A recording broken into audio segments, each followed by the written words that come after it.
Richard. Hi, Megan. So I'm happy to be working on this webinar series with you this year. Thank you. So I'm Dave Stammen. I'm the principal engineer with UL. I have over 25 years experience with fenestration and building envelope industry. Bonjour, bienvenue à tous. Alors, je suis fier de vous présenter une série de webinaires en enveloppe du bâtiment intitulée 5 inédites leçons sur l'enveloppe du bâtiment.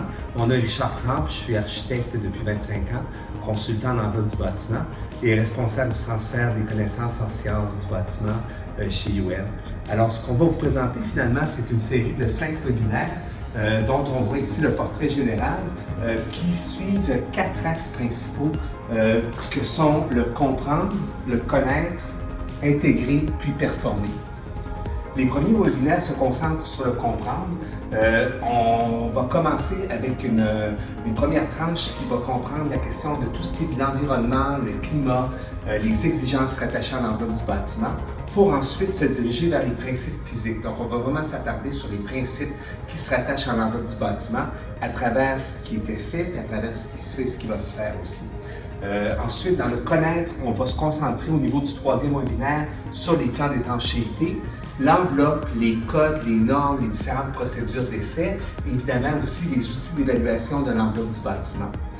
Le quatrième webinaire va se concentrer au niveau de l'intégration, c'est-à-dire qu'on va plus aller vers le concret vis-à-vis de l'enveloppe du bâtiment au niveau de la typologie des enveloppes, les murs, les toitures, les assemblages, la compatibilité des matériaux, etc. Et finalement, on va terminer avec le 5e webinaire sur la performance, donc l'état, les conditions, la performance, le cycle de vie, la durabilité. Donc, on va vraiment regarder tout ce qui se passe à travers le cycle de vie d'un bâtiment, à travers ses désordres, à travers son entretien et aussi, évidemment, à travers sa réhabilitation à la fin de sa première vie. Alors, bienvenue à tous. Je vous souhaite un bon webinaire, puis de nous donner aussi un retour sur vos commentaires, que ce soit durant la présentation ou après la présentation. Merci.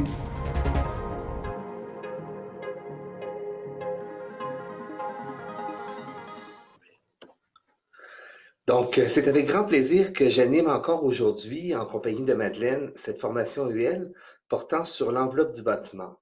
Mon nom est Richard Tramp, je suis architecte et je me sens privilégié de venir passer du temps avec vous tous, collègues de l'industrie. La présentation d'aujourd'hui durera environ 1h15. Je vous invite à nous transmettre vos questions, comme Madeleine a dit tout à l'heure, et tout au cours de la présentation, et on prendra par la suite quelques minutes pour vous répondre directement et échanger avec vous. Nous commençons dès maintenant avec notre troisième module, un module qui vient ici faire le pont entre l'application des grands principes que nous avons révisés au module 2 et la pratique du bâtiment. On s'inscrit aujourd'hui dans les veines mêmes du fonctionnement de l'enveloppe, ses plans d'étanchéité et la performance de l'enveloppe. Notre discussion d'aujourd'hui portera donc sur les séquences de nos matériaux, les différentes parois, les différentes façons de faire en approfondissant la question de diffusion et de mouvement d'air dans l'enveloppe. Elle dressera par la suite un survol des différents codes et normes qui régissent les plans d'étanchéité, ici comme ailleurs, un peu partout en Amérique du Nord. Puis, nous regarderons ensuite rapidement quelques exemples d'essais de performance qui sont intimement liés au plan d'étanchéité. Ce troisième webinaire s'attaque à la notion du connaître, après avoir abordé la notion de comprendre dans les deux précédents. Il a donc été préparé pour répondre aux objectifs suivants. Développer des stratégies d'assemblage qui tiennent compte des défis reliés à l'étanchéité. Distinguer les procédures disponibles dans l'industrie et les risques associés à la séquence que l'on choisit pour les plans d'étanchéité. Identifier quelques réglementations en vigueur et les tendances futures en matière de codes et de normes. Et aussi, finalement, discuter des outils qui nous permettent d'évaluer la performance. Je vous propose donc une discussion en 4 temps. D'abord, un bref rappel des approches constructives et des stratégies de l'enveloppe. Ensuite, une analyse des plans d'étanchéité au moyen de diverses simulations en comparant entre eux certains systèmes. Puis, comme je disais, un survol de la réglementation et quelques outils pour mesurer la performance.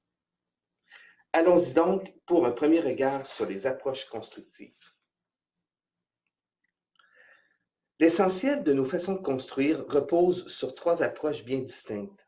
Une première, utilisée depuis des millénaires, le mur de masse, et deux autres, beaucoup plus contemporaines et résultant de l'industrialisation des procédés, les systèmes à cavité et les systèmes sans cavité, qu'on appelle les systèmes scellés. On doit rappeler ici les principales caractéristiques qui auront un impact majeur sur le positionnement des plans d'étanchéité. Les systèmes massifs sont habituellement faits de pierre ou de briques, offrant ainsi une capacité d'emmagasiner la chaleur et de la décharger en déphasage, étant de ce fait aussi intéressant en climat froid qu'en climat chaud. Ils requièrent une quantité significative de matériaux, ce qui les rend maintenant moins attrayants, que ce soit en termes de coût ou en termes de poids. Les murs massifs, par la masse et par le vide, offrent un pouvoir de rétention d'eau et d'humidité très intéressant, et ils ont aussi un bon pouvoir d'assèchement extérieur-extérieur, extérieur-intérieur, donc une possibilité d'échange de toutes parts. Encore aujourd'hui, comme vous savez, de nombreux édifices conservent cette approche et offrent une performance en étroite relation avec son environnement. Les systèmes à cavité se distinguent par la mise en place d'un plan étanche à l'eau derrière les placages et les parements. Il s'agit là d'une avancée majeure apparue au tournant du 20e siècle, mais très largement utilisée depuis les années 1950. Donc, au lieu d'avoir un mur qui gère l'eau et l'air comme autrefois, on voit apparaître un mur qui devient étanche à l'eau puis à l'air. On tolère un peu d'eau dans la paroi extérieure, on la capte et on la rejette avec solins et chantepleurs via une cavité plus ou moins ventilée selon l'approche de ventilation désirée. En opposition au système à cavité, le système scellé ne tolère aucune infiltration d'eau ou d'air au-delà de son parement extérieur. On parle alors d'une barrière extérieure totalement performante. Toute défaillance, fissure, trou, scellant pourra entraîner une dégradation importante. Il s'agit là d'un système pour lequel un entretien constant est requis. Les systèmes scellés existent depuis des décennies, mais sont de moins en moins utilisés et sous certains climats plus rigoureux, encore moins. Ici, juste quelques exemples éloquents de chacun des systèmes. J'ai choisi en haut le phare de Halifax dans l'est du Canada avec tout ce qu'un mur de masse peut procurer comme protection, autant pour le climat que pour la vie. Construite vers 1830 et il a servi longtemps, c'est une des plus importantes bases navales de l'époque au Canada. Au deuxième plan, un système à cavité avec une double peau d'intégrer, multipliant ainsi les rôles des parois d'étanchéité, comme nous le verrons bientôt. Il s'agit de la tour Gloriès de Barcelone, œuvre de Jean Nouvel et construite en 2000, avec sa structure de béton armé et ses façades de voiles de verre, qui permettent de diffuser des images et pourvues de capteurs solaires qui régissent les ouvertures des fenêtres. Voilà un exemple magnifique d'intégration de l'ensemble à la mécanique, à l'esthétique et au bien-être de tout un quartier. Puis enfin, en bas, un exemple ici de paroi scellée de Joseph Regenstein Library de l'Université de Chicago, construite voilà 50 ans par l'architecte Walter Nitsch de la célèbre firme Somme, avec ses colossales faces de pierre calcaire aux allures de béton, qui étrangement s'apparentent à des livres. La librairie est un exemple majestueux des systèmes qui étaient utilisés à l'époque. Mais dis-moi, Richard, tu parles ici de 3 systèmes de construction bien définis, mais j'imagine qu'aujourd'hui, il en existe bien plus que 3 façons de construire l'enveloppe du bâtiment.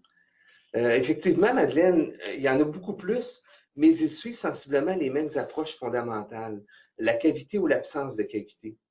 À partir de là, on retrouve de nombreuses variantes. Ici, avec les petits croquis préparés auparavant, j'en ai ici ajouté 3 qu'on peut regarder un peu plus: l'écran par pluie, l'écran à pression équilibrée et les systèmes hybrides, dont la membrane dissimulée.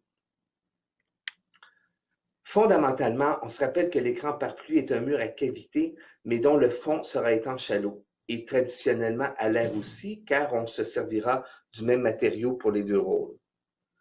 Ce petit dessin que j'ai repris du deuxième webinaire montre bien comment l'eau est gérée dans une construction ici de type petit bâtiment. On doit bien comprendre à cette étape de notre survol que notre assemblage a pour but, premièrement, de gérer les conditions environnementales pour éviter tout risque de désordre, principalement en lien avec l'eau et l'air. Mais advenant qu'un risque de désordre se concrétise, on cherchera à contrôler les mécanismes de transfert dans l'enveloppe pour diminuer les conséquences du désordre au moyen des plans d'étanchéité. Ce dernier point m'apparaît essentiel et j'y reviendrai souvent car on doit chercher à faire une enveloppe performante, non seulement en conditions d'usage normal, mais ultimement en conditions à problème. Voilà un grand défi que je nous lance. Et au-delà de l'écran par pluie traditionnel, il y a dorénavant l'écran par pluie à pression équilibrée, utilisé pour les bâtiments d'envergure de type 3 étages et plus et soumis à des pressions de vents importantes. En fait, il s'agit simplement de chercher à neutraliser les forces du vent en compartimentant les cavités murales dans les zones qui seront les plus affectées par les turbulences de vent et conséquemment les rafales de pluie, soit les coins de bâtiments et les parties supérieures. L'air qui s'engouffrera dans les cavités créera une pression rapidement qui ultimement s'opposera aux charges extérieures sur les revêtements. Ayant déjà appliqué le principe dans certains de mes projets et participé à d'autres projets en collaboration avec d'autres architectes, je vous invite fortement à mieux connaître le PPE et vous informer sur les modalités d'application, entre autres via les publications que la SCHL et le Conseil national, le CNRC, a produit à cet effet au cours des 10 dernières années. Ce ne sont pas seulement les écrans par pluie qui évoluent, mais aussi les murs scellés. Ici, le système SIF, système d'isolation finition extérieure, qu'on dit maintenant de deuxième génération, avec une membrane dissimulée et des orifices d'évacuation, offrant ainsi une deuxième barrière contre la pénétration d'eau et évitant la possibilité de contamination par l'eau de matériaux putrescibles. Enfin, un dernier exemple d'hybride largement utilisé lors de la réhabilitation d'enveloppes en panneaux de béton, la double étanchéité, qui permet de mettre à l'abri des intempéries le maillon le plus faible, le joint de scellement. La ligne bleue nous montre ici le plan d'étanchéité à l'eau et à l'air, en partie extérieure, mais retranché dans une zone protégée au droit des joints. Le joint de surface agit ici comme revêtement avec trou d'évacuation. Voilà donc un système scellé, mais avec une petite partie à écran par pluie. Un tel aménagement est utilisé depuis au moins une vingtaine d'années. Excuse-moi, Richard, est-ce qu'il existe un moyen de décider quel système est plus approprié ou les systèmes sont utilisés n'importe où sans trop savoir pour quelle raison? Bien, il existe différents systèmes, puis un des moyens que je trouve très intéressant finalement, c'est un indicateur dans la norme A440, la section A2. Donc, c'est un excellent indicateur de système, puis ça concerne des fenêtres, ça concerne l'ensemble de l'enveloppe finalement, car en fonction de la localité au Canada, qui fournit un indice d'humidité, on voit ici, c'est un extrait que j'ai mis en haut à droite, donc par exemple, on a Lévis 1,04 comme indice d'humidité et Montréal, par exemple, beaucoup plus faible, 0,93. Donc, la norme, qu'est-ce qu'elle fait? C'est qu'elle établit un lien entre le niveau d'exposition, l'indice d'humidité qui est donné, le type d'environnement, donc si c'est banlieue, ville, etc., et ultimement les débords de toit qu'il pourrait y avoir ou ce qui est recommandé. Donc, c'est un peu le graphique à 4 têtes finalement qu'on voit à gauche en haut. Donc, toutes des indications majeures qui nous permettent, qui permettent à un concepteur d'avoir des outils de travail. Alors que le niveau d'exposition, faible, modéré ou élevé, vert, jaune ou rouge, permettra en fait de déterminer le système d'enveloppe le plus approprié. On voit ici, un petit peu plus loin dans la norme, j'ai reproduit dans le bas, les niveaux d'exposition jaune. Par exemple, si on prend jaune modéré, donc recommandé d'opter pour des murs à écran par pluie ou des murs à protection dissimulée, qui est marqué comme acceptable. Donc, c'est vraiment un bon outil de travail pour les concepteurs. Et en complément avec ce guide-là, de cette partie-là de la norme, la SCHL avait produit il y a quelques années un excellent ouvrage d'un chercheur, Delcure, qui reprend essentiellement les mêmes systèmes de murs, mais en les opposant aux 4 catégories d'exposition fournies par certains codes. Et à la lecture du tableau, on comprendra que, ce que j'ai mis en encadré en rouge, que les écrans par pluie et les pressions équilibrées sont nettement supérieures, alors que les systèmes scellés, ici qu'on a appelé étanchéisation de façade, seraient acceptables dans le cas d'exposition à sévérité nulle. L'évolution des genres est évidemment influencée par les conditions régionales, comme nous avons vu au premier webinaire. La position des plans d'étanchéité à la vapeur d'eau en est un bon exemple. En climat froid, comme montré en bas, les conditions d'humidité sont à l'intérieur, alors que l'air frais sera plus sec en termes d'humidité absolue. La diffusion se fera ainsi vers l'extérieur et si l'humidité n'est pas arrêtée en zone chaude, il y a un risque que de la condensation se forme dans l'enveloppe au fur et à mesure qu'il y a un refroidissement. Quelque part, à un moment précis, le point de rosée, c'est-à-dire le niveau de saturation de vapeur d'eau dans l'air, sera atteint. Ce sont les petites gouttes dans le dessin de gauche en bas. En climat chaud et humide, il est fort probable que ce soit l'air extérieur qui cherche à entrer vers l'intérieur dans des conditions plus fraîches et plus sèches. Le pare-vapeur se retrouvera donc ici positionné vers l'extérieur, comme on peut le voir sur l'image de droite en haut. Malheureusement, tout n'est pas aussi polarisé dans l'enveloppe du bâtiment. À bien des endroits, à bien des latitudes, les deux conditions que je vous montre ici se retrouveront dans un même système selon les saisons, ce qu'on appelle l'inversion des points de rosée. Mais heureusement, des matériaux qu'on dit maintenant intelligents peuvent assumer certains rôles en fonction des températures et changer de phase. Je vous en glisserai un mot au prochain webinaire. La question de diffusion de vapeur d'eau dans l'enveloppe est un élément significatif à considérer, mais la question du transfert de chaleur est tout aussi importante. Nous avons vu au webinaire 2 comment la chaleur circule et surtout comment les ponts thermiques affecteront la performance de l'enveloppe. Mon petit dessin de gauche ici illustre bien ce problème de pont thermique, montré ici via des colombages métalliques. Les résistances thermiques réelles de tels murs est souvent 3 fois moins importante que ce que l'on prévoit, comme nous l'avons illustré avec différents exemples l'autre jour. Une façon astucieuse de contrer les ponts thermiques est finalement de tenter de les éliminer. Et comment les éliminer? Tout simplement, peut-être en pensant autrement l'enveloppe. Le dessin de droite montre le mur à colombage métallique, le même, mais avec la totalité de l'isolant rapporté vers l'extérieur du mur et de l'ossature. On l'appelle, ce système, sans prétention, le mur parfait ou the perfect wall. Plusieurs bâtiments, surtout institutionnels, sont pensés de cette façon, beaucoup moins dans les petits bâtiments, pour de nombreuses raisons. Surépaisseur des parois, fixation avec bris thermique requise, jonction avec dalles et toitures différentes, mais l'idée est bonne. En climat nordique, envelopper tous nos assemblages par une grosse paroi isolante. Il existe de nombreuses références techniques disponibles sur le mur parfait, entre autres dans la documentation HV, comme cet article qui met en évidence non seulement le mur parfait, mais la toiture parfaite et la dalle parfaite. Vous remarquerez la ligne noire que j'ai rajoutée en haut à gauche et qui montre en un seul et même endroit l'étanchéité à l'eau, à l'air et à la vapeur d'eau. Un assemblage en plus simplifié. Richard, en mettant ici la plus grande partie, sinon la totalité de l'isolation vers l'extérieur, j'imagine qu'on élimine en plus tout risque de condensation? Voilà une bonne question, Madeleine, qui est vraiment super importante, surtout dans ce webinaire et pas évidente à répondre.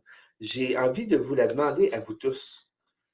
Dans le fond, est-ce que l'emploi du mur parfait empêche tout risque de condensation, selon vous? Alors, je pose la question au public. Oui. Alors, donc, la question est lancée. On vous demande de répondre. Pour l'instant, le vote semble assez polarisé. Oui. On affichera les réponses. Mon Dieu, c'est extraordinaire. On vous laisse encore un peu de temps pour voter. Il y a peu d'indécis. Sachez qu'on n'identifie pas les personnes, alors n'hésitez pas à voter. Veux-tu me donner les résultats, Madeleine? Oui. Alors, voici donc les résultats affichés à l'écran. Donc, 7% considèrent que oui, on pourrait empêcher la condensation et on est à 88%, si mes lunettes sont bonnes, à non. La majorité est très forte dans le sens du non. Puis en fait, je dirais que toutes les composantes seront au chaud, donc théoriquement, il n'y aura plus de condensation. Mais, je pense que presque tout le monde a répondu, je pense ce que je pense aussi, on comprendra que le système d'ancrage et la fixation deviendra ici un enjeu majeur pour éviter qu'ils ne deviennent des ponts thermiques encore plus importants. De même, tout manque dans l'isolation pourrait avoir des conséquences importantes parce qu'on a simplifié considérablement, comme on voit sur l'image ici, les plans d'étanchéité. Donc, en refroidissant les surfaces plus vers l'intérieur, d'où peut-être la formation éventuelle possible de condensation dite de superficie ou superficielle sur des matériaux refroidis. Il n'y en a pas de mur parfait, mais il y en a des meilleurs. Et je crois que l'approche du mur parfait, c'est pas moi qui ai donné ce nom-là, c'est vraiment ce qui est connu comme nom. Je crois que cette approche-là est très prometteuse, mais il faut toujours penser global, voir l'ensemble de la situation. Et c'est pas seulement bon pour les grands bâtiments, je pense qu'on pourrait repenser aussi les petits. Et par exemple, dans le résidentiel, justement, il y a quelques semaines, on a monté un comité dont fait partie plusieurs intervenants du milieu de la construction, pour mettre en branle finalement une réflexion dans le domaine résidentiel sur nos façons de faire qui sont depuis des décennies les mêmes. Ce qu'on voit à l'écran, c'est un autre exemple de mur parfait que j'ai utilisé dans le cadre d'une réflexion complète d'une enveloppe que j'ai fait comme architecte là, dans un centre pour jeunes il y a déjà une quinzaine d'années. On comprend bien ici la simplicité du concept, mais surtout l'exécution, alors qu'une seule membrane d'étanchéité joue tous les rôles stratégiques derrière l'isolant mural posé par l'extérieur. On voit ici aussi nos plus simples plans d'étanchéité, en comptant 2 pour l'eau. On va parler du pare-pluie à l'extérieur qui bloque presque toute l'eau, et le pare-eau derrière l'isolant qui bloque complètement toute eau qui pourrait se rendre jusque-là. Puis les 3 autres, air, vapeur et isolation. L'idée des plans est fort simple, et surtout dans un mur parfait. On doit les dessiner et en vérifier la continuité, et ici, c'est très facile dans une coupe type de mur. Mais mon même projet, finalement, à la jonction d'une fenêtre, c'est là que tout se joue. Voyez, en arrivant au solin, en contournant la cuvette d'écoulement sous la fenêtre, c'est vraiment là que l'exercice des plans d'étanchéité devient un gage de succès. Pratiquez les plans d'étanchéité et même vous pouvez en abuser, favoriser, j'oserais dire, l'échangisme avec vos collègues. Il n'y a rien de mieux qu'un autre, un inconnu du projet, de votre projet, pour dessiner des plans d'étanchéité de votre projet. Bref, sortons nos crayons de couleur et amusons-nous un peu. C'est vraiment des situations qui sont fort bénéfiques. On parle aujourd'hui des plans d'étanchéité fondamentaux de l'enveloppe, mais le plaisir ne s'arrête pas là, car les plans dans l'enveloppe constituent soit une barrière, soit une transition. Aux plans principaux que j'ai listés à gauche ici, s'ajoute une panoplie de plans que nous pouvons intégrer selon le projet, l'intention, les dispositions. Filtration de l'air, confort et bien-être, contrôle visuel ou sonore, frontières pour les insectes ou les humains. Les plans sont nombreux et sont à intégrer dans notre logique de construction. La tour phare à Paris, à droite. Elle ne verra jamais le jour. Elle a été annulée en 2015. Mais quel projet d'envergure de l'architecte américain Tom Main et quelle élégance donnée par un savant calcul des fameux plans d'étanchéité, dont le contrôle des vents et le contrôle solaire. Il existe peu de documents de référence en lien avec les plans d'étanchéité. Je vous réfère donc à l'un d'eux que j'ai développé avec une collègue de ULCLEB pour les besoins d'une association d'entrepreneurs en revêtement muraux et dont la version anglaise est actuellement presque finalisée. En français, il s'agit du guide de l'AERMQ que vous pouvez facilement vous procurer en ligne auprès de l'association. Le guide explique de façon détaillée les principes généraux de l'enveloppe et chacun des plans d'étanchéité. Puis, à partir d'exemples applicables à des bâtiments métalliques, il montre comment on peut améliorer certains détails avec différentes options.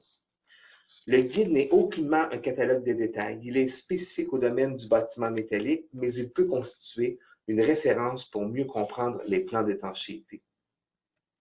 J'ai aussi intégré un tableau montrant comment certains matériaux peuvent jouer à la fois plusieurs plans, comme on a vu dans l'édifice du centre de jeunesse tout à l'heure, donc avec en colonne finalement les différents plans et les associations qu'on peut faire. Donc, ça peut être un outil de travail qui est intéressant. Et pour terminer sur la question des plans d'étanchéité et leur position, 2 exemples ici que j'ai tirés d'un atelier monté par le CLEB à ce sujet-là. D'abord, ce que vous voyez, c'est un mur rideau vraiment traditionnel où l'on peut remarquer quel rôle spécifique ou combiné peuvent jouer les matériaux, que ce soit la panne, le meneau, les garnitures d'étanchéité, dans un système ici à écran pare-pluie à pression équilibrée. Alors que plusieurs petits compartiments sont créés, plus les plans sont combinés, comme ici par exemple, plus la compréhension du système est simple. Mais toutefois, la mise en place parfaite de chaque connexion est d'autant plus essentielle, sans quoi des désordres graves sont à prévoir. J'ai à vous montrer dans quelques minutes un exemple à ce sujet. Puis encore ici, un mur rideau à gauche qui cause problème, alors que les parties opaques entre les fenêtres ou la flèche rouge ont été créées en scellant la surface extérieure, donc sans écran par pluie, ni cavité aérée et drainée derrière. On se retrouve ainsi avec deux parois à faible perméance, autant à l'extérieur, le vitrage, qu'à l'intérieur, le pare-vapeur. Toute fuite ou migration d'air humide, que ce soit dans un sens ou dans l'autre, constituera un risque de condensation, phénomène que l'on voit souvent par l'aspect des panneaux visibles à l'extérieur. Autre détail typique à problème, des plans d'étanchéité à droite qui, sur papier ou sur écran, fonctionnent bien, mais qui sont tout à fait irréalistes. Absence d'appui, comme ici, membrane posée à l'envers, jonction de matériaux non compatibles. Bref, les exemples sont nombreux. Je passerai peut-être ici pour être un peu ésotérique, mais quand vous dessinez en couleur des plans, mettez-vous à la place des membranes, des matériaux, imprégnez-vous de l'environnement de pose, bref, assimilez ce que vous concevez pour vous assurer que ce que vous faites est possible, car tout n'est pas possible en construction, loin de là.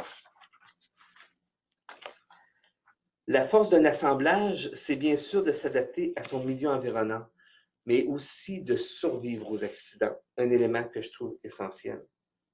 Se rappeler finalement des éléments fondamentaux, plus la perméance sera élevée, plus la vapeur d'eau, pourra traverser le matériau. Le secret est souvent dans la séquence d'isolation et de perméance et le pouvoir de rétention d'humidité des matériaux. Et finalement, plus un matériau est au chaud, moins le risque est grand de condenser le point de rosée vers l'extérieur.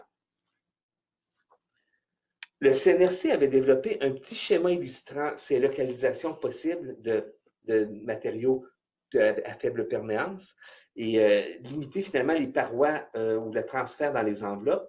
Dans le fond, les trois détails se résumaient ainsi. Ce qui est intéressant, le premier, celui qu'on connaît le plus, ou le pare-vapeur du côté intérieur par rapport au plan du point de rosée, donc le seul matériau à faible perméance. Il s'agit de la condition typique la plus répandue.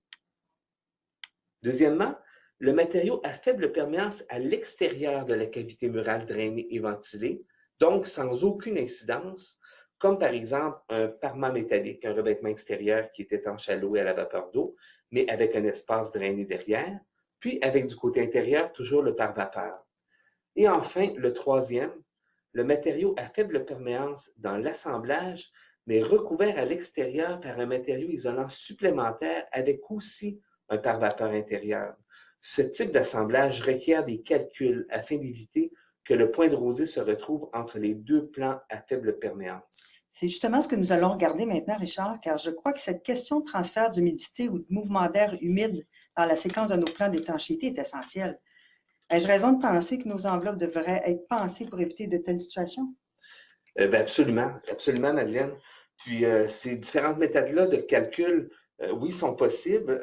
Les plus connues sont, dans le fond, c'est la méthode dite statique, le calcul des points de rosée, et les simulations dynamiques qui tiennent compte des conditions sollicitées dans les matériaux. Donc, les prochaines quelques minutes, les 10 minutes prochaines vont être consacrées justement à la simulation et voir ces deux méthodes-là. Mais juste avant, pour savoir, comme ça, j'aimerais savoir, dans le fond, vos connaissances par rapport à ces deux types. Je nomme seulement les noms, là. La question du calcul par les points de rosée, la méthode statique, et l'analyse dynamique. Alors, on va poser la question. Oui. Alors, la question est lancée.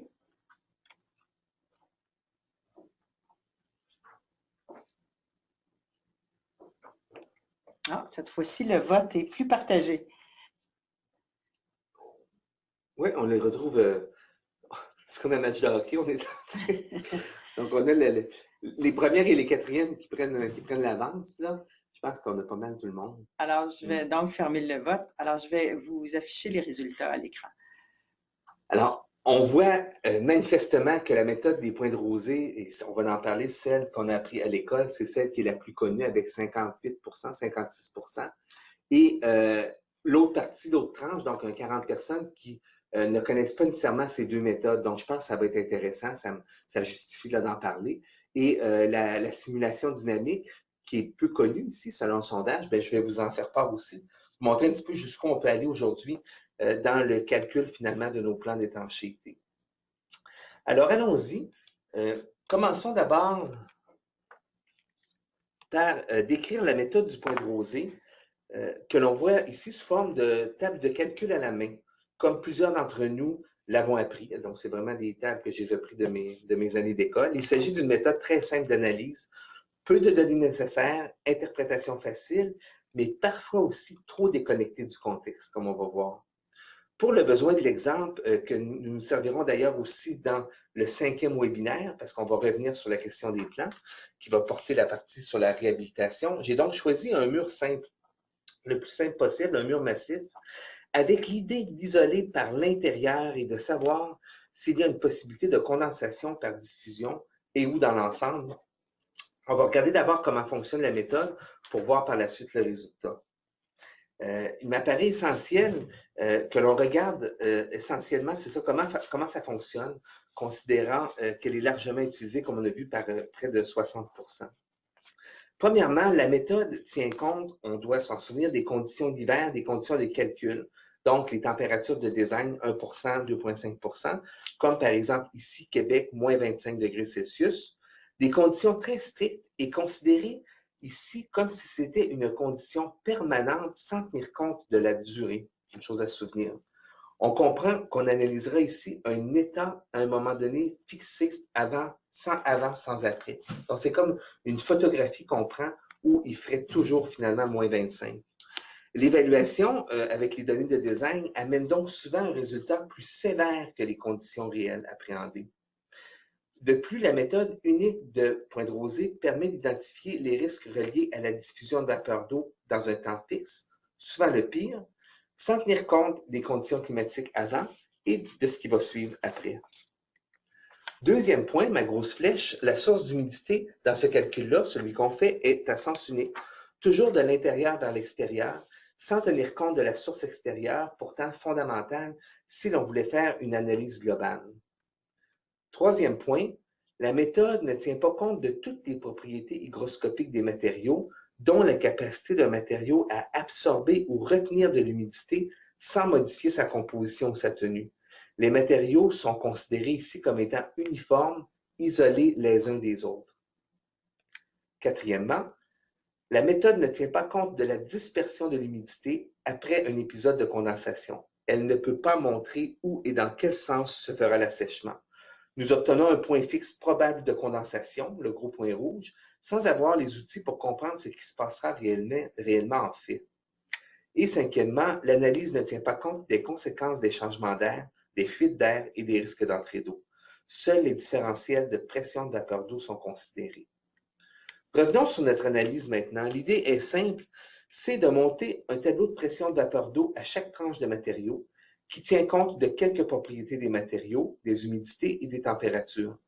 La précision sera d'autant plus fiable si l'on connaît évidemment les bonnes propriétés des matériaux. Il va sans dire qu'ici, dans notre exemple, une caractérisation de la brique, c'est de la brique ancienne, serait requise. La pression de vapeur d'eau réelle, PW, la courbe verte, forme une courbe auquel on ajoute la pression de vapeur d'eau à saturation, la PWS, la courbe bleue, qui constitue les conditions limites dans chaque paroi de l'enveloppe. Au final, lorsque PW, vert, rencontre ou dépasse PWS bleu, alors le risque de condensation est localisé dans l'assemblage. En fait, c'est l'endroit où débutera le risque. On parle bien de risque, car toutes les réserves que je vous ai données, finalement, pourraient s'appliquer. La question des plans d'étanchéité et des isolations dans les murs anciens constitue vraiment un défi dans l'enveloppe et on va y revenir plus profondément dans le webinaire numéro 5. Le calcul à la main a fait place à une multitude de logiciels qui répondent toutefois exactement aux mêmes critères de calcul.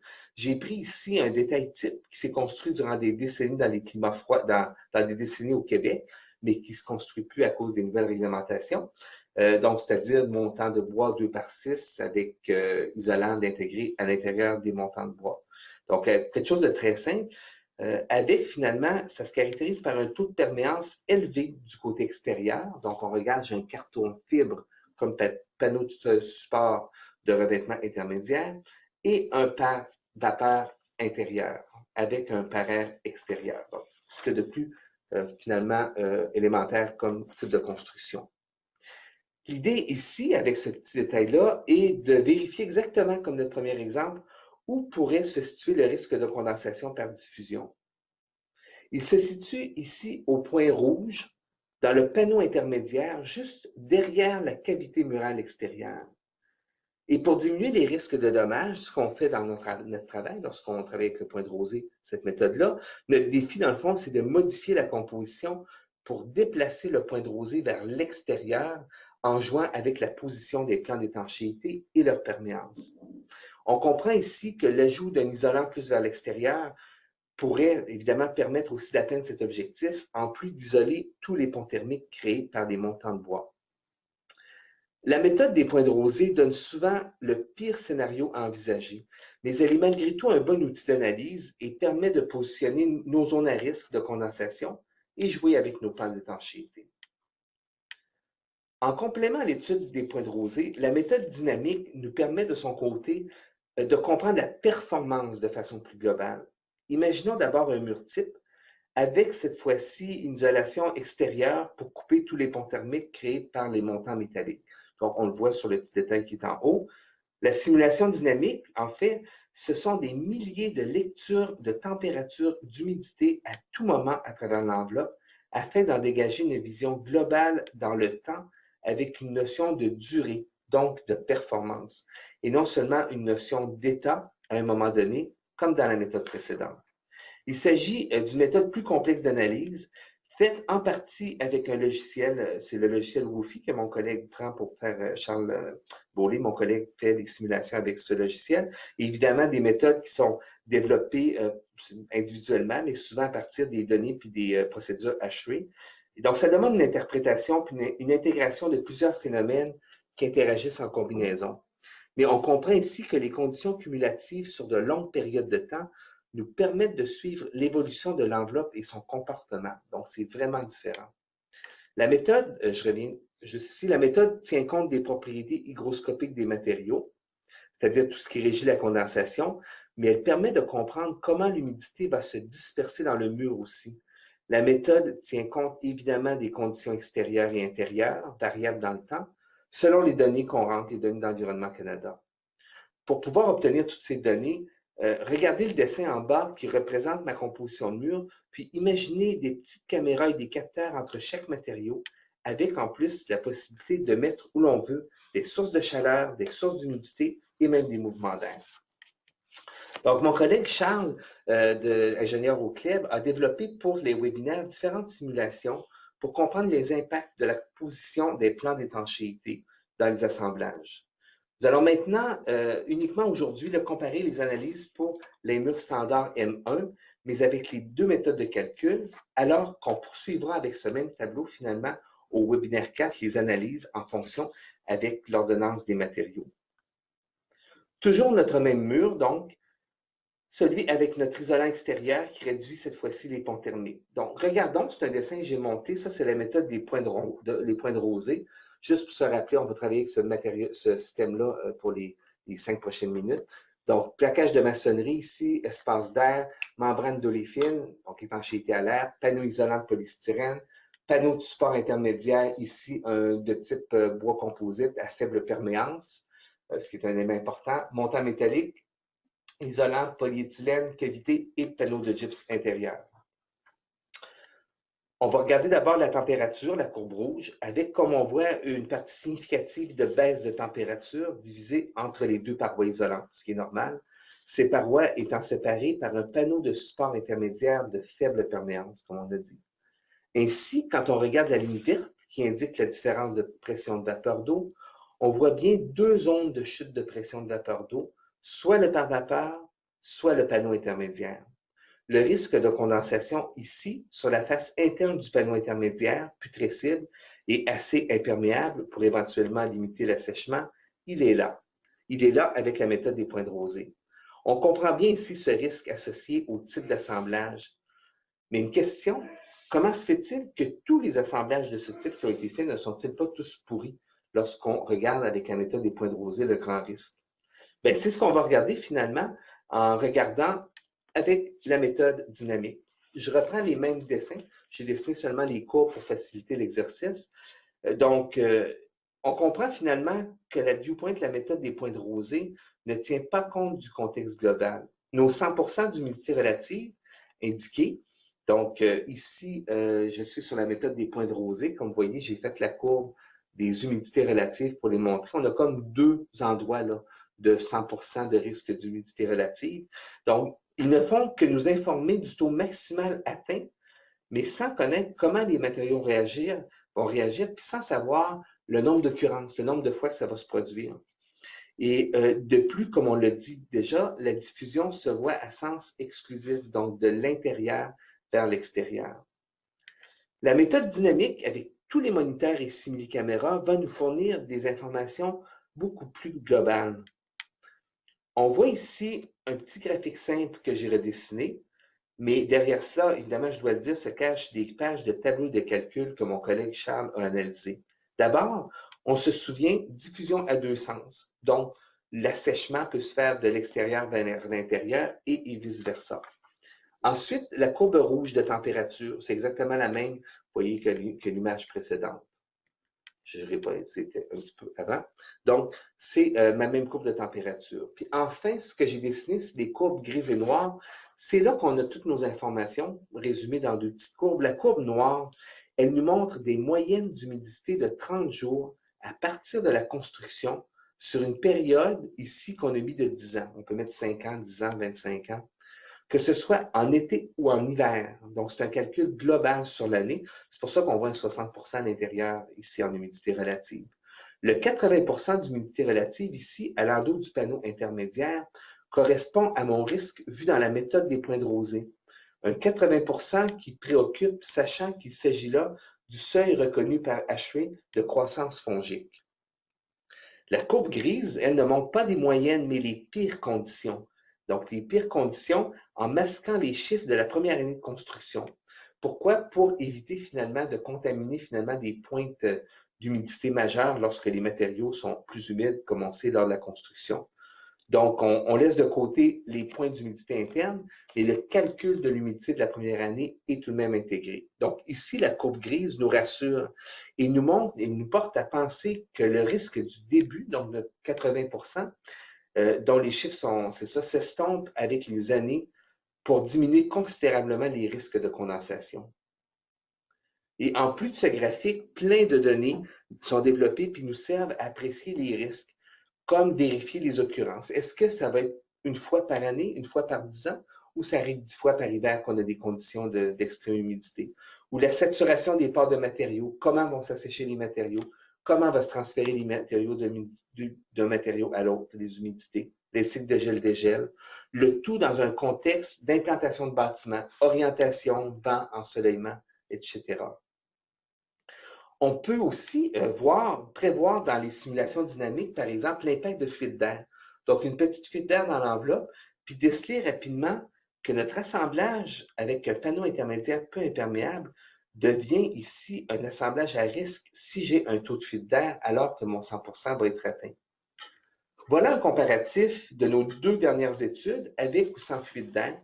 Fondamentalement, une bonne conception des plans d'étanchéité devrait comprendre une analyse des risques intégrés qui tient compte des températures minimales pour identifier les matériaux qui sont soumis au gel, conditions apportant évidemment des conditions majeures au niveau du comportement de matériel, les températures et l'humidité maximale atteintes sur une longue période, donc les occurrences, que ce soit en été ou en hiver, l'humidité dans les matériaux de construction, les matériaux ne commencent pas leur vie à sec, comme on sait. Puis finalement, point important, les risques de moisissure et même de potentiel de corrosion de composants en intégrant les dispositions qui nous sont entre autres données par les normes HV. Voilà pour mes petites simulations. Bon, afin de clore cette partie assez dense et avant de parler des codes, je pense que tu veux nous amener faire une courte visite à un édifice dont l'enveloppe du bâtiment et ses plans d'étanchéité constituent le cœur même du projet qui visait à donner au personnel d'une entreprise pharmaceutique un espace de vie et de bien-être optimal. Alors, allons donc rencontrer François Quentin de la firme Co-Architecture sur le site de GSK. Oui, Madeleine, juste un petit mot avant. Je vous avertis d'avance, le son est très écho au début du vidéo, surtout si vous utilisez des caisses de son. Quand on a les écouteurs, c'est mieux.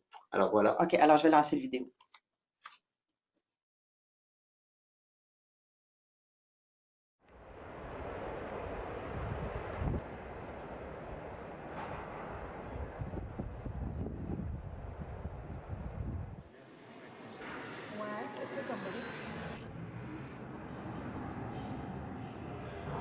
Alors, on est dans le bureau administratif de GSK à Sainte-Foy François nous accueille. François, tu travailles avec Architecture et impliqué activement finalement dans le projet qu'on voit ici.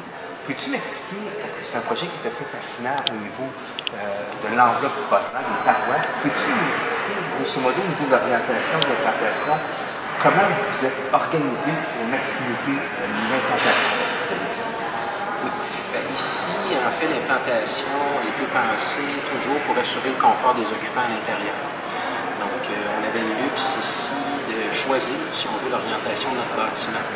On a décidé d'orienter les façades principales dans un axe est-ouest, donc pour avoir la façade principale orientée franc-sud. Ça nous permet de bien suivre la course du soleil, en fait, profiter de la course du soleil pour générer des ambiances très intéressantes, très dynamiques à l'intérieur, mais aussi des ambiances très confortables. Puis la façade qu'on a derrière toi, finalement, c'est notre fameuse façade sud, faite d'une double peau comme telle, alors que ici, on se retrouve avec la façade ouest, qui est un genre de bouclier, comme tu m'expliquais, de ce côté-ci, au niveau des vents. Oui, exactement. En fait, le bâtiment se veut une réponse, surtout si on veut, au site et des conditions climatiques. Donc, l'implantation du bâtiment a été faite en fonction de la course du soleil. On a la grande façade principale franc-sud, double peau, presque entièrement vitrée. Elle, dans le fond, nous permet d'admettre beaucoup de lumière naturelle, sans problème, en fait, parce que le soleil est plus haut à l'horizon. Le webinaire parle des plans d'étanchéité et des parois. Dans le fond, ce qu'on voit ici, c'est une paroi qui est vraiment intéressante. Pour moi, c'est comme la paroi structurale, le mur rideau, l'espace transitoire entre la double peau et l'extérieur. François, c'est pas aléatoire finalement ce choix-là, le choix de la double peau. J'aimerais ça que tu m'indiques comment c'est venu et à quoi ça sert comme tel. Au début, en fait, c'est venu de la nécessité de faire un beau grand geste architectural, d'avoir une belle signature très simple au niveau de la volumétrie du bâtiment. Donc, la double peau nous permettait de travailler le plan extérieur, donc le grand plan lisse, sans éléments en surplomb ou quelque chose de très simple. Ensuite, si on se passe à l'intérieur, on a un plan plus d'entretien avec les passerelles. Et ensuite, à l'intérieur, on a un plan plus, je dirais, conventionnel avec un mur rideau, avec un verre double. Donc, tout ça permet d'aller chercher, vu de l'extérieur, malgré la complexité de tout ça, d'aller chercher quelque chose de visuellement très simple, très épuré. Puis on n'a aucune toile, hein? On n'a aucune toile sur la façade sud. Aucune toile, en fait, parce qu'on n'en a pas besoin, on n'a pas d'occupants à protéger, on n'a pas d'occupants qui travaillent dans les espaces ici au sud, le long de la grande façade. C'est uniquement des espaces de déambulation, de socialisation ou de pause café. Naturellement, les gens peuvent travailler ici, répondre à des courriels, faire un peu de rédaction de manière individuelle, des tâches qui nécessitent un certain niveau de concentration, peut-être à la limite. Il n'y a pas une durée. Il n'y a personne qui est contraint de travailler ici, donc en cas d'inconfort, on peut se lever et juste aller ailleurs. Donc il n'y a pas de nécessité d'avoir des toiles et d'occulter de manière parfaite ici. Tu me parlais de la simplicité dans le fond. C'est que vous avez fait parler les besoins de la programmation puis de l'usage. Il n'y a rien qui a été une recherche de dire qu'est-ce qu'on met sur telle façade, quelque chose comme ça. Exact. Ici, pour moi, c'est un exercice pur d'architecture dans le sens qu'on a pris le programme du client, on l'a assemblé, on l'a mis en forme, puis après ça, on a laissé parler les volumes, les espaces. On a admis beaucoup de lumière pour animer ces volumes-là, donner de la vie à l'intérieur. Après ça, qu'est-ce qui nous reste? C'est la structure de bois qui vient contribuer aussi à la qualité spatiale de l'espace. Il n'y a pas d'artifice ici, c'est vraiment l'architecture dans ses principes de base, des volumes, de la lumière, puis des matériaux. Merci beaucoup François, c'est super intéressant. Merci. Alors voilà un bel exemple de projet dans lequel, à mon avis, l'enveloppe du bâtiment est non seulement une partie intégrante de la vie du bâtiment, mais elle est en partie la source. Alors merci François pour cette visite qu'on a faite il y a quelques jours. Toute la question de l'enveloppe est régie évidemment, comme toute partie au usage du bâtiment, par la réglementation. On va ici dresser un survol très sommaire de cette réglementation appliquée au Québec et au Canada. Simplement des rappels, on doit se souvenir qu'une réglementation est effective lorsque le gouvernement, par une loi ou un arrêté, décide de l'appliquer sur un territoire et en remet la responsabilité à l'autorité compétente en la matière. Dans le cas du Québec, on sait que c'est la Régie du bâtiment.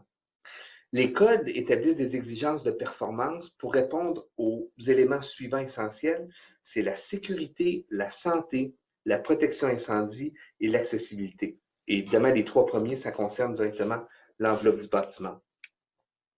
L'enveloppe du bâtiment est traitée de façon sporadique à différents endroits dans les codes et en référence à de multiples normes, car l'enveloppe est étroitement reliée à de nombreux aspects de la santé et de la sécurité. Conditions et changements climatiques, gestion de l'humidité, des moisissures, conditions régionales ou locales variées, résistance structurale, protection incendie, acoustique, résistance des matériaux, efficacité énergétique, mécanique du bâtiment, etc. Et le développement des codes suit plusieurs circuits, dont celui-là que je peux vous montrer, dans le fond, à partir de la définition du besoin spécifique jusqu'au code modèle. On peut imaginer à la base, donc en bas, le développement de critères et un consensus pour une problématique X dans l'enveloppe, par exemple un taux maximal de fuite d'air. Les normes d'essai développées permettront d'établir dans l'industrie des exigences, qu'elles soient prescriptives ou de performance. Ultimement, ces exigences seront intégrées dans un code modèle. Habituellement, chaque région, État ou province adopte ces codes en fonction du code modèle. Au Canada, le code modèle qui est développé par le CNRC, comme on sait, et qui sont par la suite adaptés aux préoccupations régionales. De nombreux organismes en Amérique du Nord développent des standards touchant l'enveloppe du bâtiment. Pour en nommer quelques-uns, CSA, STM en étant deux fort connus, de même que UL ou encore NFPA. Ici, au Québec, le BNQ s'implique activement sous certains aspects visant la santé et la salubrité, entre autres avec la nouvelle norme sur l'inspection et la réhabilitation des bâtiments en conditions de contamination fongique, dont nous sommes actuellement en fin de rédaction. Au Canada, le Code modèle, le Code national du bâtiment, est publié tous les 5 ans et quelques provinces, dont le Québec, l'adoptent avec des modifications. On comprendra qu'en 2 minutes, ici, loin de moi l'idée de donner un cours sur le code. Cependant, ça m'apparaît important de rappeler que notre travail en enveloppe est touché par le code de construction, que vous connaissez tous, mais aussi par le chapitre 8 du code de sécurité, principalement en lien avec la sécurité de nos assemblages et les inspections de façade, qui sont, comme vous savez, dorénavant obligatoires pour les édifices de 5 étages et plus depuis 2013. En 1995, la partie 5 du code, qui concerne spécifiquement l'enveloppe, contenait une page. 20 ans plus tard, on en est à 15 pages et une dizaine de pages en annexe, avec aussi des références fort pertinentes et un code de l'énergie en force au Canada et qui s'en vient au Québec. Les codes et les normes sont parfois ardus à interpréter, arides à lire, voire indigestes à comprendre. Et heureusement, plusieurs documents de référence et de guides d'utilisateurs sont là pour nous aider, comme ici, par exemple, le guide de la partie 10 de la RVQ pour l'interprétation de la partie transformation des bâtiments. N'hésitez pas à fouiller non seulement dans les normes et les codes, mais surtout autour, car d'autres avant nous se sont posés les mêmes questions d'interprétation. Toujours dans le code, la partie 5 traite essentiellement des plans d'étanchéité, donc nos fameux 15 pages qu'on a, exactement en continuité avec la discussion de tout à l'heure sur les plans d'étanchéité, transfert de chaleur, fuite d'air, protection contre les précipitations, diffusion de vapeur d'eau. Et puis, il y a aussi les autres parties, entre autres la partie 9 pour les petits bâtiments, la partie 11 qu'on a maintenant pour l'efficacité énergétique dans les petits bâtiments, et comme je parlais il y a quelques minutes, la partie 10 pour la transformation. Et parmi tous les codes modèles, parce qu'il n'y a pas juste le Code national du bâtiment, il y en a plusieurs, celui de l'énergie dans les bâtiments, dont l'édition 2017 est encore toute fraîche de quelques semaines, constitue une pierre angulaire de l'enveloppe du bâtiment au Canada. Le CNEB, pour les intimes, est force de loi dans la plupart des provinces et territoires, que ce soit l'édition de 2011 ou de 2015, et bientôt 2017. Mais Québec fait bande à part, avec sa loi sur l'économie de l'énergie vieille de 35 ans, mais publiera prochainement son propre code de l'énergie. Donc, on aura notre propre code sous les directives du TEC, Transition énergétique Québec, dont j'ai parlé déjà à quelques occasions dans les autres webinaires. Et au-delà du CNB, du CNEB, du CCQ, plusieurs autres documents publiés entre autres par ASHRAE, de même que plusieurs guides d'utilisateurs sont disponibles. On comprendra la quantité d'informations et de normes pertinentes à notre disposition. Seulement qu'en faire l'examen sommaire constitue une journée courte, une journée qu'on a eu la chance de monter d'ailleurs cet hiver en passant l'ensemble des différents codes, entre autres sur l'efficacité énergétique. Si on regarde justement ce code de l'efficacité énergétique, donc je vais terminer avec, on voit ici comment l'enveloppe s'intègre dans une série de sujets et on voit l'intimité finalement avec d'autres parties du bâtiment. On va parler de ventilation, de conditionnement de l'air, de chauffage, d'éclairage, etc. Le code dont on parle, le code d'efficacité énergétique, aborde l'enveloppe et tous ces défis que nous avons parlé depuis notre premier webinaire, en développant différentes approches de conception pour le concepteur, que ce soit par prescription, que ce soit par comparaison, par le remplacement à partir d'un modèle, ou encore par critères de performance, en tentant de rencontrer finalement, au moyen d'essais, les critères établis par le code. Encore une fois, je vous invite à lire le Code de l'énergie et son guide d'utilisateur. Bien qu'il ne fasse pas office de loi au Québec, il est largement utilisé dans les bureaux, au niveau des bâtiments fédéraux, c'est sûr. Puis en attendant d'avoir le Code du Québec, qu'on attend, je crois que c'est en public pour commentaires, ça serait dès cet automne, ou sinon l'an prochain. Donc en attendant, on a tout de même le Code, le CNEB qui est très, très bien fait. Finalement, à cause des liens étroits entre l'industrie de la construction au Canada et aux États-Unis, les normes et les organismes de certification se développent de plus en plus en complémentarité. À cet égard, la connaissance des codes aux États-Unis, basés sur l'ICC, le Code international de construction, et ses 15 sphères d'activité, donc en 15 codes, sont une richesse d'informations pour quiconque s'intéresse à l'enveloppe en ce qui nous concerne. Si jamais l'intérêt et la curiosité y est, concernant les codes nord-américains, je vous invite à visionner ce même webinaire, mais adapté aux conditions américaines, le 26 juin prochain, ou encore en balado-diffusion par la suite, alors que mon collègue de UL, David Steeman, traitera de la situation des codes aux États-Unis. Dernière partie de la présentation, on sait qu'une grande partie des prescriptions et des exigences de performance qui sont requises dans la réglementation se doivent d'être confirmées par des essais à partir du matériau jusqu'aux assemblages et éventuellement jusqu'au bâtiment complet. À cet effet, j'ai proposé à mon collègue Jean Loubert, qui est directeur au laboratoire du CLEB, de venir nous présenter. Donc, Jean vient te joindre à moi. Je vais vous laisser ma place. Oui. Oui, bonjour Richard. Alors, tu vas conclure ce webinaire en nous parlant de quelques essais. Bien, merci Richard de me permettre de collaborer dans ce webinaire, car je suis vraiment un passionné de ce que je fais au quotidien.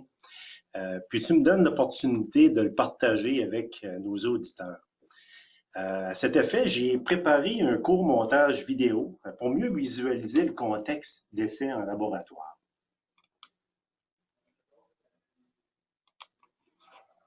Alors, je vais partir la vidéo que tu as préparée, Jean.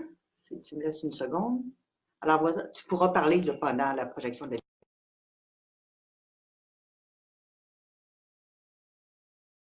Des essais sur les matériaux et systèmes chez UL Club, ça fait maintenant 18 ans. Je constate que le transfert de connaissances est crucial partant de la conception jusqu'à la réalisation des essais en laboratoire selon des normes, puis des procédures d'essais qui sont définies, qui sont reconnues dans l'industrie. Ces essais permettent de reproduire en laboratoire des conditions climatiques, puis de vérifier les performances des systèmes à résister à des conditions dites normales, jusqu'à des conditions extrêmes, voire des ouragans. C'est pour cette raison qu'il y a des mesures de sécurité très rigoureuses qu'on doit prendre, mettre en application avant de faire des essais. Donc, on suit des procédures d'essais, comme je disais, qui sont reconnues dans l'industrie. Puis en laboratoire, on va venir vérifier que les assemblages respectent des niveaux de performance qui sont spécifiés dans les devis de projets d'envergure, comme des projets normaux. La capacité, par exemple, d'un système à résister avant versus après, à résister à l'étanchéité en termes d'étanchéité à l'air et à l'eau. Donc, on peut le mesurer avec des procédures qui sont reconnues ici. On a la procédure CAN ULC S741 et 742 qui demande aux manufacturiers de démontrer que leur système va être étanche avant et après avoir été soumis à des cyclages de pression qui sont représentatifs des conditions réelles. Donc, on va prendre le mur assemblage et le tester pour assurer qu'il demeure étanche jusqu'à la fin du programme d'essai. Que ce soit, c'est le même principe avec un test selon AMA 509 ici, qu'on va vérifier la capacité du système à évacuer l'eau. On voit la même chose au niveau de la fenestration. Donc, on va venir monitorer et on va s'assurer que les niveaux de performance sont rencontrés pour les différents produits et assemblages partant de la fenestration jusqu'au système de toiture. Donc, ici, ce qu'on voit, c'est un système à écran pluvial qui est dit drainé ventilé. Donc, en laboratoire, on reproduit des conditions de vent qui vont nous permettre de s'assurer que tout est qualifié et on peut mesurer la quantité et la capacité du système à ventiler la cavité murale. Donc, le transfert de connaissances est important dans une démarche comme on voit ici. Il y a plusieurs matériaux et systèmes innovateurs pour lesquels il n'y a aucune norme et procédure qui existent. Par exemple, des normes sur la résistance au vent des toits verts, mais ils sont en cours actuellement de développement. C'est ce qui va permettre, en faisant des essais en laboratoire, de pouvoir obtenir une qualité des ouvrages, une exécution également, éventuellement, qui va être conforme aux exigences spécifiées dans nos défis. Jean, c'est vraiment intéressant parce que, dans le fond, tu présentes les essais non pas comme une fin en soi, mais comme un processus qui est dans l'élaboration d'enveloppe du bâtiment à différentes étapes. Oui, tout à fait. Les essais en laboratoire, c'est une portion, mais on ne doit plus travailler en silo. Et vraiment, les concepteurs jusqu'aux installateurs doivent être impliqués dans une démarche de qualité pour avoir des bâtiments durables. Et je te remercie beaucoup de cette présentation-là sur les essais. Merci, ça m'a fait plaisir. Merci pour l'invitation. Parfait. Donc, un petit mot pour terminer avant de poser aux questions. Nous avons, à travers ce webinaire, parcouru comment nos assemblages sont pensés, que ce soit en termes de matériaux, de systèmes et surtout, comme on vient d'en parler avec Jean, d'interaction entre chacun, ce qui définit en soi, dans l'enveloppe, les plans d'étanchéité. Les codes encadrent nos enveloppes alors que les essais les mettent à l'épreuve et c'est ainsi que se développe graduellement, progressivement et en intime relation notre façon de faire, notre façon de construire. Et c'est ce que nous approfondirons dans notre prochain webinaire numéro 4, le choix de nos systèmes constructifs, nos matériaux, leur remplacement divers dans la séquence, dans la séquence des matériaux, ce qu'on voit présentement. Donc, nos trois sphères, là, on va s'attaquer à ça dès la fin de l'été. Alors, Madeleine, oui. Bien, on a eu des questions, on a le temps pour répondre à quelques-unes. Oui, pas de problème. Alors, une première question a été posée un peu plus tôt là, dans ta présentation. On demande, dans la composition du mur parfait, n'y aurait-il pas intérêt à mettre le paraire du côté extérieur, donc du côté froid de l'isolant? Effectivement, c'est une des façons qu'on peut aborder le mur parfait, de voir, selon le type d'isolant, qu'est-ce qu'on peut mettre comme par air. Ça va être très important, c'est toute la question de la perméance du matériau qu'on va mettre. Mais dans le mur parfait, à partir de l'idée de base qui dit on met tout l'isolant à l'extérieur, il y a des variantes, puis c'est justement dans le comité qu'on met sur pied, on va sûrement l'aborder. Est-ce que c'est complètement l'isolant par l'extérieur? Est-ce que c'est un seul plan d'étanchéité air, eau, vapeur ou on va s'aligner aussi vers un plan d'étanchéité à l'air du côté extérieur à l'isolant pour, à quelque part, bénéficier, dans le fond, d'un potentiel maximum de résistance thermique de certains isolants fibreux. C'est certain que ça a un impact. Donc, c'est pas juste une question, c'est un très bon commentaire que vous avez. Puis certainement que dans les prochaines, peut-être pas mois, mais les prochaines années, on va voir ce type d'hybride-là du mur parfait qui se développerait. Ensuite, ben, c'est pas tout à fait une question, mais on demandait de donner le lien pour le guide de l'AMRQ. Dans le fond, c'est vraiment d'aller sur le site Internet de l'association.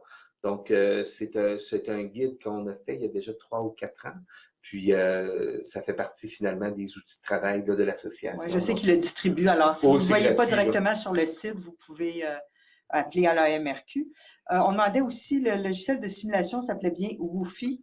WUFI, c'est WUFI, mais dans le fond, il faut comprendre que lorsqu'on fait de l'analyse dynamique, ben, je dis on et ce n'est pas moi. Dans le fond, moi, je suis l'outil, je suis celui qui fait des dessins, mais dans le fond, c'est de l'analyse qui est développée souvent par les gens eux-mêmes. Mon collègue qui est ingénieur en mécanique, lui, va prendre le logiciel WUFI, effectivement, pour après ça développer ses propres tables de calcul pour vérifier l'analyse, faire une analyse la plus globale possible. Donc, vous pouvez, Woofy, c'est un logiciel, j'en ai déjà parlé parce que je vous ai montré au webinaire 2 la question de l'eau avec un petit film Woofy. Donc, c'est un logiciel qui vient de l'Allemagne. C'est un logiciel assez complexe comme tel. Il y a quelques utilisateurs, quelques bureaux qui l'utilisent au Québec, là. C'est pas à portée de tout le monde. Non, ça prend OK. vraiment des gens qui se spécialisent et qui en mangent, là, qui aiment ça. OK. L'autre question, on avait comment peut-on évaluer les plans d'étanchéité dans les vieux bâtiments rénovés? Ça, c'est une question, c'est plus une question, c'est une passion pour moi parce que c'est le gros de mon travail, c'est fait dans les vieux bâtiments. Puis c'est difficile. C'est difficile parce que, les matériaux doivent être caractérisés, comme j'ai dit, c'est la première chose. Donc, on doit les passer au laboratoire, dans des laboratoires qui font de l'analyse de briques, de béton, etc. On caractérise à ces endroits-là. Deuxièmement, c'est qu'on ne connaît pas le comportement de l'ensemble, dépendamment des parts, donc des espaces vides, dépendamment du mortier. L'idéal, habituellement, quand on travaille en évaluation pour les plans d'étanchéité, comment les faire, tout ça, c'est qu'on fait du monitorage. Donc, on va suivre le mur, l'enveloppe de maçonnerie massive, le vieux bâtiment, sur une saison complète. Donc, on va avoir un cycle d'hiver pour comprendre son comportement, puis après ça, pouvoir simuler son comportement. OK. Ben, il y a quelqu'un qui vient juste de me poser la question, demander, pouvez-vous répéter le nom du logiciel? C'est très simple, c'est Woofy, W-U-F-I. Donc, vous pouvez avoir de l'information. Si vous tapez Woofy sur Internet, je peux vous dire, vous avez des centaines d'informations. Ah, OK. Alors, une autre question, on dit, vous n'avez pas abordé la question des changements climatiques. Il me semble que ça doit avoir un impact sur les assemblages. Oui, c'est sûr que ça a un impact sur les assemblages. On est très timide là-dessus. Je l'ai abordé très rapidement au premier webinaire. Encore là, au 5e, on va l'aborder rapidement, mais on va l'aborder. On n'est pas très, très en avance. Quand je dis on, je veux dire au Québec, là. On a des choses à apprendre. Il y a le TEC, je reviens à Transition énergétique Québec, qui a fait un manuel sur la transition, pas la transition, mais le changement climatique. Donc, oui, ça a un impact sur le comportement de notre enveloppe. Évidemment, si on parle de réchauffement climatique, de changement de température, de bouleversement au niveau des pressions dues au vent, etc. Mais on est rendu à l'état de passer à l'action. Je ne sais pas si je l'ai dit dans les webinaires, mais le gouvernement fédéral va passer à l'action rapidement parce que toutes les conditions de calcul et d'évaluation des températures et du climat au Canada va changer parce qu'on va prévoir maintenant l'expectative des 30 prochaines années dans nos calculs. Ça ne se fait pas demain matin, mais il reste qu'il y a des appels d'offres qui ont été faits pour changer ces données-là. C'est en décembre dernier au niveau du gouvernement. Puis si on va dans l'Ouest, si ça vous intéresse, c'est aller voir ce qui se fait au niveau du gouvernement de la Colombie-Britannique et du Code du bâtiment en Colombie-Britannique. Vous allez voir que les changements climatiques sont vraiment intégrés dans leur manière de penser. Alors, il est 12h15, donc Oui. ce serait notre dernière question à laquelle on répondait. Oui, parfait. As-tu d'autres choses que tu aimerais ajouter avant de terminer? Ou... Ben, j'ai quelque chose à terminer. Vraiment, j'ai apprécié d'être avec vous durant ces 3 premiers webinaires-là cet hiver. Ça termine comme la saison, on va passer à l'été, mais on vous invite grandement à revenir à la suite qui va être au mois de septembre, le 20 septembre, donc notre webinaire numéro 4, où on va plonger dans les assemblages puis les matériaux.